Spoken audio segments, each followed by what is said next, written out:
Pro Group Management. Workers' comp that works for you.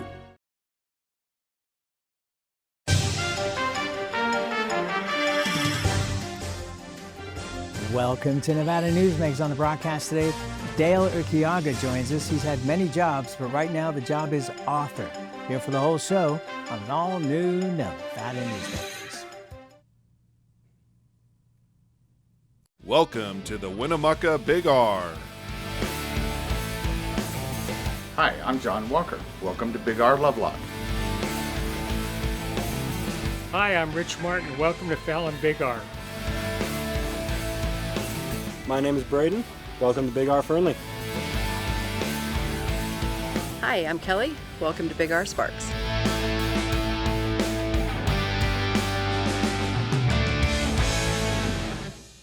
The Nevada Builders Alliance has been protecting the interests of the construction industry for over 50 years. Our programs save members thousands of dollars every year and allow them to provide much-needed benefits to their employees. Our industry also allows Nevada to grow. If you're thinking about a career in the construction industry, reach out. And if you haven't thought of a career in construction, what are you waiting for? We are the Nevada Builders Alliance. The trucking industry is the most resilient link in the supply chain, moving 95% of our freight in the Silver State. And while essential, the road isn't always smooth. Supply chain disruptions, rising fuel costs, and unrealistic rules and laws that hamper our ability to serve our customers and country. Our prosperity in every sector of the economy, manufacturing, mining, medicine, and food from farm to table, is tied to trucks. There's nothing without trucking. A power line is more than a power line. It's maintaining the bottom line for small businesses. It's keeping the assembly line moving for our workforce. For our brightest minds, it's meeting a deadline. It's on the front line with our heroes. And on the sidelines of the biggest games. It's a direct line to our loved ones. And it's a lifeline for the most vulnerable. There's a lot on the line. This is Nevada Newsmakers with host Sam Shad, a no-holds-barred political forum. Now, from the Nevada Newsmakers broadcast headquarters, here is Sam Shad. And back on Nevada Newsmakers, we're delighted to welcome to the program Dale Erquiaga, author. Yeah. Pleasure to have you back on the program, sir. Thank you. It's nice to be here. I could go through the list of all your job titles over the last 20 years, but that would take up the entirety of the show. So people Google Dale Erquiaga and you will find out everything. You've just completed A Soldier's Road, actually it's a few months ago now, which is your second book. And it's about a fictionalized version of your Basque history. Yeah. Let's start out with Robert Laxalt. Okay. For those that may not know, Sure. who is Robert Laxalt? So it's funny, I was talking about this book the other day, and a lady who has moved to Nevada said, I read a book about a Basque who went home and he was an older guy. I said, was it A Sweet Promised Land? That's a Robert Laxalt book. So Robert Laxalt, of course, the brother of our former governor and senator. Robert was a Pulitzer Prize-winning author. He was instrumental in creating the Nevada Press at the university, which publishes books. And he wrote his first book, Sweet Promised Land, about his dad, who'd been a sheep herder here. And then he wrote a whole series of books there's a book sort of about his mom, Basque Hotel. There's a book about his brother called The Governor's Mansion. And then he wrote some books about the old country, too. So he is really the absolute star in Nevada authors, I think. I'm prejudiced maybe because I'm Basque. I did not know Robert. I knew Paul, his brother, but he really set the standard. For many years, his book was taught. Every freshman at UNR read that book as part of their onboarding program. I think that's still done once in a while, but he really is, he's the guy. He worked in Vietnam, I think, as a journalist as well. So he was both a journalist and a creative writer. I was fortunate enough to get to interview him and get to know him a little. And it was interesting in our conversation, after the interview, I said to him something to the effect of, well, I'm not a journalist. I have no training in that. He said, doesn't matter. He said, you ask good questions, but more important, you listen to the answers. That's great advice. Very, very wise man. Yes, very wise. Nevada and a lot of the Western states have a great Basque culture.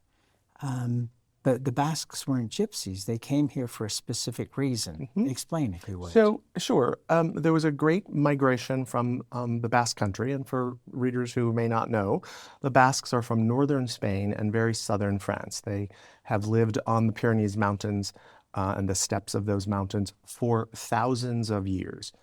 It is perhaps the oldest civilization, certainly the oldest language in Europe. It is not a Romance language. So, in the late 19th century and early 20th century, there was a mass migration, particularly from Spain. Spain was at war under the Carlist kings. They were at war with France in Morocco, and then they got control of Morocco, and then they were at war with Morocco. And a number of Basques, including my grandfather and my great-uncle, came to this country to avoid the draft rather than be conscripted. They came here. Others came for many other reasons, typically for work.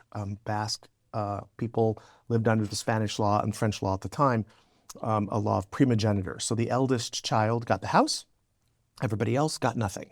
Somebody went to the priesthood or to a convent typically, but everybody else, you better go find work. And so they often came here to the United States to find work. So there's a congregation of them in New York, there are some in Florida, there are some in California, but the great numbers came to Nevada and Idaho.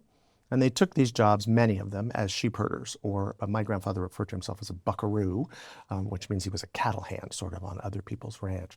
And I think over those first years of the 20th century, they built this sort of mythology about, oh, Basques are sheep herders, and they have this independent spirit, and they will live alone on a mountaintop. Okay, that's not true. Many Basques had never seen a sheep. My grandfather lived on the ocean and his father was a fisherman. So they came here and they took a job because they would do that job.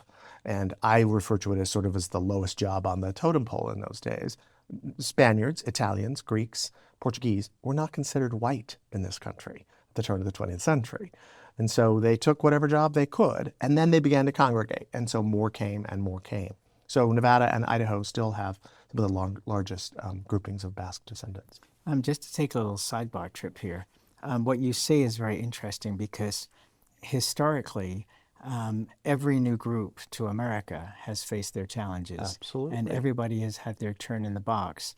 And then once they became in some way assimilated into the country, then it was somebody else's turn to be in the box, which is very relevant, I think, Absolutely. today. My brother and I were in Kingston, which is a canyon and a creek and a ranch out by Austin in the central part of the state. And we ran across a sheep herder. And when we talked to him, he's Peruvian. And when we walked away, I said to my brother, okay, well, it's his turn. He's willing to take that job because it's a rough job. You are left on a mountain with someone else's sheep. They're not yours. Sometimes 2,000 or 3,000 of them. And they come back and check on you. But there you are. They will bring you food, but you are out there very independent. And so, yeah, I think we all take our turn. It's why the more I learn about my family's immigrant past, including the fact that they didn't all come to this country legally, I have great empathy for the conversations that we have today as a country, because they're not new conversations. We've always had these conversations. And we always will. We always will. We are a nation of immigrants. It's interesting, another quick sidebar here. The current administration has proven that you can shut down a border. Not all the borders, but a border. Yeah. I wish that the Congress would now take this opportunity to actually fix immigration law so that they can work with the people who are already here and for the people that we need, because otherwise we're looking at economic disaster if we don't figure this out, and pretty darn quickly, I believe. If you look at the number of immigrants who hold jobs in farming, which generates much of our food supply, and in hotels and entertainment industry, it's a staggering number. We need immigrants, and I'm with you. I wish the issue was not so politicized that they can't seem to reach a resolution in the Congress, but I don't think they have any interest in doing so. They don't, and it's so bizarre because we go back to 1986 for the last time that it was actually really figured out for a period of time. And Nevada especially is going to suffer greatly. One of the interesting parts of that story is that around 2008, 2009, at the beginning of the recession, 60 Minutes did a piece. I think it was in Kentucky or Tennessee, where they went to a farm and there were native white Americans who had lost their jobs, who were proud and didn't want to be on unemployment, and they went to these ranches and farms to work. They lasted at most a day or two, and the ranch owners said it's not because they weren't willing to come here, they just physically could not do the work. It's very hard work.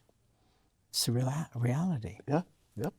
All right, hard work. Let's get back to your books. So far you've written 2. How many do you plan in this series? So I think 3, maybe 4. So just to explain, the first book I wrote for the Center for Basque Studies, it won the Basque Writing Prize there at Center at UNR, is about my mother and my grandmothers. And so it really is about the women who immigrated or were born here. My mother was born in this country. My grandmothers were born in Spain. The second book is about my uncle, my mother's brother, who served in World War II. And in that family, in that story, I sort of merge my families. The other protagonist in that book is actually an Irishman. He is my children's great-great-grandfather on their mother's side. He happens to be the father of former Congresswoman Barbara Vukanovich from Nevada. And so in my family, those 2 stories came together. I think I'm working on now a third book about my great uncle who was a sheep herder. He came, and that is the first job he took. He had not done that in the old country, but he came when he was about 18. Parents were dead, and he was one of those guys that they left on a hill alone. And my family told that story for a long time, that he was terrified out there. Because in Spain, you can see the next village or you can see the next sort of road. In our mountains, you can't see anything except the next mountain, right? So I know that's the third book. It'll be a story sort of the sheep herder side. And then I have started, what my brother refers to sort of as the book that ties them together. It's my memoir. All of those jobs you mentioned. I had a long career in public life. I worked for a lot of politicians. And I was, as they say in Hamilton, in the room where it happened an awful lot of times. And so I have written about 2/3 of that book. It's a book I don't know that I'll publish because it's about so many people who I do know and who are still alive. But I'll leave that book probably to the Special Collections Library or the Basque Library for researchers at some point. So perhaps to be published when I'm dead. Because when they're dead. Because that's why the Warren Commission report has not been issued. Yeah. And surprisingly, the Martin Luther King research is now being released. And the reason that those were held back was, in quotes, to protect people who are still alive. You also, I think, what I find, writing about my family has been an interesting journey. My mother and my aunt had left wonderful, rich historical family records and oral histories, and writing about Mrs. Vukanovich's father, General Farrell, was easy. He was a very public figure. He had an incredible career in the 20th century. Writing about yourself is different, and if you know someone's going to read it, I think you self-edit, at least I do.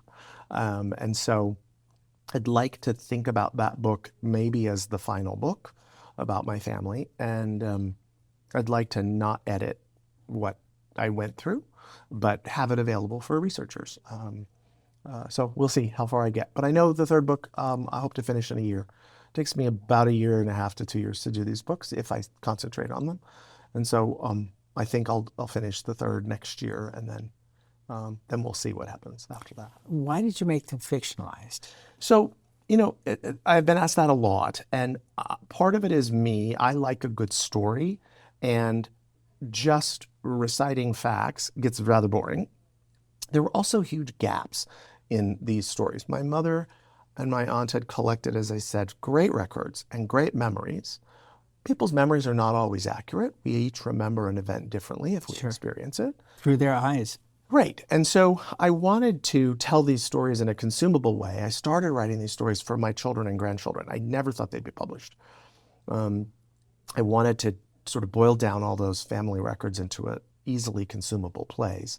And I found that I needed to bridge, well, this event happened, and then some years later, this event happened, without it just being a laundry list. And so I happen to love historical fiction. My favorite author of all time is Gore Vidal, who made a career in writing historical fiction. Right. And so I love the act of doing the research, taking the kernel of the story that you know happened, and then filling around it to sort of explain the events.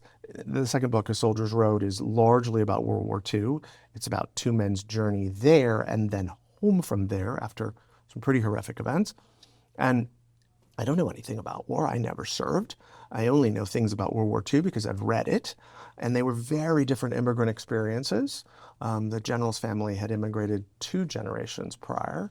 And so I wanted to be able to tell that story, but in an arc that let the reader, particularly my children, who these are their family members, understand why it matters to them. I think the context of why those old stories matter is what's important to me. How old are your kids at this point? So oh gosh, I'm going to get this wrong. I'm going to go with 37 and 34. Are they at the point where they are interested in your history? Yeah, they've both been great. They grew up in a family of storytellers on both sides. They have, relatives on both sides who have done a lot of things. So it's sort of second nature. They themselves have children now. I have 6 grandchildren, aged 2 to 17. And I think they understand that we want to continue to understand these stories. My son came to visit me when I lived in Washington, D.C., just prior to the pandemic. And I was telling him, look, this is where I had my first job, and this is where your great-grandmother's office was, and this is where I met your mom. And he finally said, Dad, you have to write it down. I'm not going to remember all of this. And I said, no, I remembered all this. My aunts and uncles and parents told me these things. And he said, Dad, you just have to write it down. So I really took that to heart and came home and started writing things down. My joy is this program in the sense that we've been on the air for 23 years now. It really tells Nevada's story for the last 23 years. It's remarkable, and it's a much better reading of it than I could tell. Well, letting people tell their story, if you accumulate all those, you do get a picture of what at least is believed to be true, or what is understood to have happened. Right, the public version. Yeah, I think that's important. I think it's very important, and I think that, one of the problems with social media is a lot of people now reveal a lot of things that they should have kept to themselves, which they did until social media. We all live our lives out loud now, and everything seems to be important. It's not, right? Like, everything's not important to the whole world. We do not all need 15 minutes of fame every day. But I do think that the underlying story it matters, but telling it too soon or too often or in too tiny little chunks, I'm not sure that's good for stories. I wonder where that goes eventually. I wonder too. I don't think it goes anyplace great. Well, we shall see. But I'm old. I like books. I like people to read the whole story. I used to say I hated when I worked in government. Every document needed an executive summary. And I would say, well, why? Why don't you read the whole thing? I worked really hard on this whole thing. Why do you need a 1-page summary on top of that? That's because you don't host a talk show. That's right. If you did, you would really appreciate the Everything is long form for me. Right, let's take a break. More with Dale Erquiaga, author. His latest book is called A Soldier's Road. His previous book is 3 Wives' Tales, both available on Amazon. Correct. And we'll be right back. You're in trouble with the law. It's easy to think you'll lose everything, but there is hope. I'm attorney Orrin Johnson. Your first step is to hire a serious attorney with the experience to successfully navigate the legal system for you. Sometimes hope means addiction treatment instead of jail, and making sure you're treated fairly. Sometimes hope means fearless trial attorneys will stand up to the government when they get it wrong. Call or text Orrin Johnson Law. We'll make a plan. You'll take back your life. Pro Group Management offers workers' comp services to a growing number of industries. As businesses grow and change with the times, the need for a solid workers' comp program must be flexible and up to date. The evolving nature of regulations can make staying ahead of complex tasks challenging. But Pro Group Management simplifies the work so your industry can move forward and succeed. Pro Group Management, workers' comp that works for you. Like a traditional handmade basket, retail is woven into the fabric of life in Nevada. From big box to mom and pop, retail supports our communities in countless ways. Jobs for the disabled, team uniforms for kids, help for the elderly, and so much more. Retail employs over 1 in 10 workers. Retail supports Nevada, and we support retail. RANNV.org. Meet Nevada Health Link, Nevada's official health insurance marketplace. Your link to savings, selection, free assistance, and name brand health insurance, where 90% of enrollees lower the cost of their monthly premium. Everyone deserves access to quality health coverage, no matter your income or family size. Visit NevadaHealthLink.com. A few minutes could save you hundreds of dollars per month. Nevada Health Link. Our plans are made for your plans. This is Nevada Newsmakers. And back on Nevada Newsmakers, we continue our conversation with Dale Erquiaga, currently author. We never know what he might be in the future, even though he claims to be retired. He's the author. His latest book is A Soldier's Road and Three Wives' Tale. In A Soldier's Road, you write about your uncle who was wounded horribly in Okinawa. Correct. And you parallel that with a story about Tom Farrell, who is the deputy commander of the Manhattan Project, who inspected Hiroshima and Nagasaki. Now, we've spoken earlier in the program that some of this stuff is fictionalized. Mm-hmm. What is reality? What is fictionalized here? Sure. Or at least tell us the reality. Yep. So the reality, my uncle was born in Paradise Valley outside Winnemucca, grew up there and in Kingston, worked through the Depression, and was ultimately drafted and served in World War II. He was a tank driver in the Army. He was private, first class. He was wounded on Okinawa and then went through a series over 2 years, over 24 operations. It was horrifying. He lost his leg, he nearly lost his arm. He weighed about 80 pounds at one point in a full body cast, missing a leg. So really horrific. Came home, lived out his life. That's all true. General Farrell, very different story. Born in upstate New York, the son of Irish farmers, graduated from Rensselaer Technical Institute. He was an engineer, and he has this incredible career. His first job, worked in New York on the canals. He worked on the Panama Canal. He served in World War I, was decorated there in the Army Corps of Engineers. He then was director of canals and waterways for Governor Smith of New York and Governor Roosevelt of New York. He was called back to service in 1940 to prepare for the war. And in 42, he was put in charge of construction of housing for soldiers and ultimately built the Burma Road between to serve China in its opposition to Japan. And then when the Manhattan Project was underway, he was tapped to be deputy commander at the end of the project. And General Groves is the most famous person associated on the military side, and of course Oppenheimer on the scientific side. That's all true. He then served as on the targeting committee. They picked Hiroshima and Nagasaki for reasons, and when the bombs were dropped, he recorded it. He sent the memo back to the White House about that, as he did about the first test, the Trinity test. And then he went on the scientific expedition. I've read all those memos and all those reports. That's all true. He then went back and was on a committee to understand when they were testing the bombs on the Bikini Atoll. And he went on to head New York City housing before he retired. He went back into the nuclear regulatory industry for a while, first to the commission and then in private sector life. So he has this incredible career of building stuff. And yet one moment in time where he destroyed 2 cities and 100,000 people immediately died. Probably 300,000 died over time. So it's a really pivotal point for this guy who built things to destroy them. And so in this book, all that's true. What's not true is they never met. And in my book, they meet. The general comes to visit a hospital where men like my uncle were recuperating, and I have him do that to understand why they dropped the bombs. They had good reason to do what they did. And that's because they think 1 million men would have died or been wounded like my uncle had they not done so.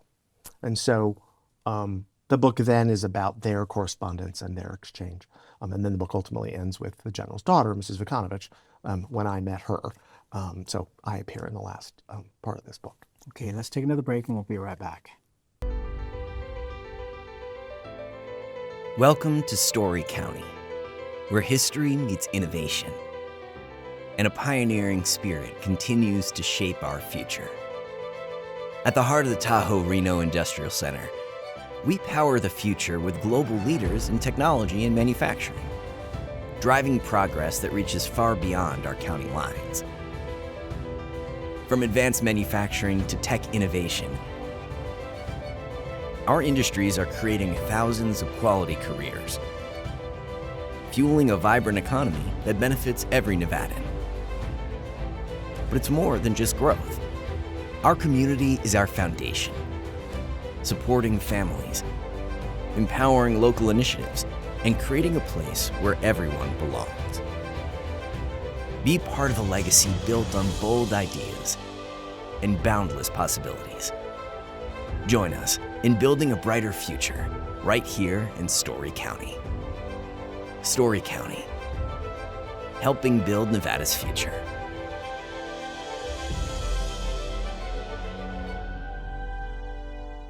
As you know, Reno is booming.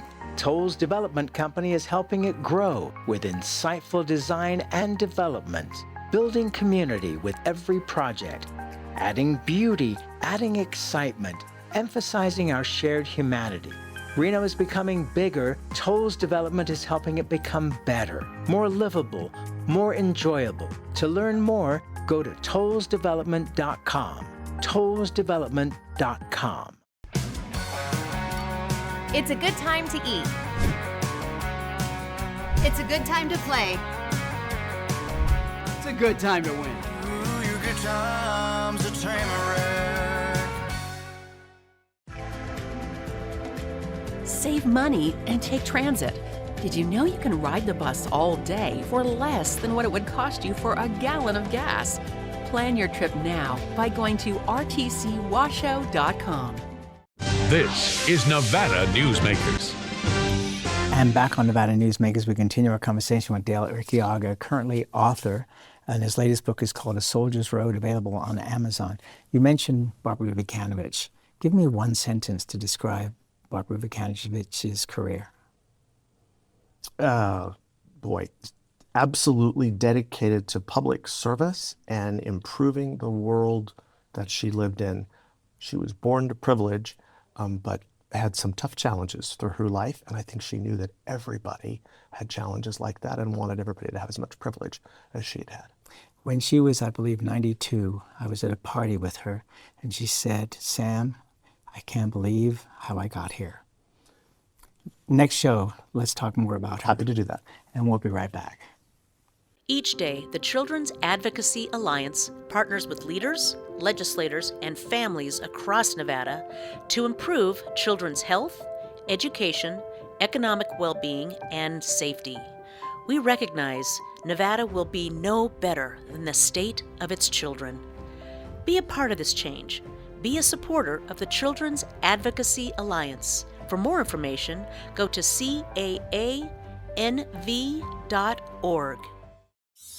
Imagine a magical garden that feeds Carson City's hungry and homeless, teaches our high school students agriculture, creates hanging floral displays to beautify downtown, and yet charges nothing. It's not magic. It's the Greenhouse Project. It's real, it's growing, and it needs your help. Go online to carsоncitygreenhouse.org so together we can grow it forward. Carson Valley Inn, it's your place for the good times. Carson Valley Inn.